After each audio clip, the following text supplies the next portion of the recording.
മുണ്ടക്കൈ ഉരുൾപൊട്ടൽ ബാധിതരായ കുടുംബാംഗങ്ങളുടെ മരണം ചൂഷണം ചെയ്ത സംഭവത്തിൽ യൂട്യൂബർക്കെതിരെ പരാതി. നമസ്കാരം, കൊട്ടാരക്കര മീഡിയയിലേക്ക് സ്വാഗതം. മുണ്ടക്കൈ ഉരുൾപൊട്ടലിൽ നഷ്ടപ്പെട്ട കുടുംബാംഗങ്ങളുടെ മരണത്തെ ചൂഷണം ചെയ്തെന്നാരോപിച്ച് യൂട്യൂബറുടെ പേരിൽ പരാതി.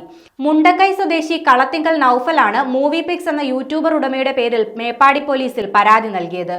തന്റെ സമ്മതമില്ലാതെ തന്നെയും കുടുംബാംഗങ്ങളെയും കഥാപാത്രങ്ങളാക്കി വീഡിയോ തയ്യാറാക്കി പ്രചരിപ്പിച്ചെന്നാണ് നൌഫലിന്റെ പരാതി.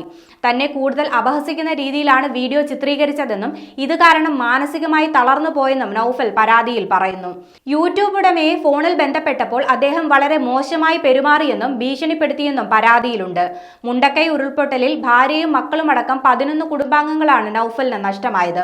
ഈ സംഭവം യൂട്യൂബർ തന്റെ അനുവാദമില്ലാതെ കഥാപാത്രങ്ങളാക്കി ആവിഷ്കരിച്ചെന്നാണ് പരാതിയിൽ വ്യക്തമാക്കുന്നത്. ടി സിദ്ദിഖ് MLA, പൊതുപ്രവർത്തകൻ ഗഫൂർ വെണ്ണിയോട് എന്നിവരുടെ സാന്നിധ്യത്തിലാണ് നൌഫൽ പരാതി നൽകാൻ സ്റ്റേഷനിലെത്തിയത്. നൌഫലിന്റെ പരാതി പോലീസ് സ്വീകരിച്ചു. സംഭവത്തിൽ അന്വേഷണം നടത്തി നടപടിയെടുക്കുമെന്നും മേപ്പാടി പോലീസ് വ്യക്തമാക്കി.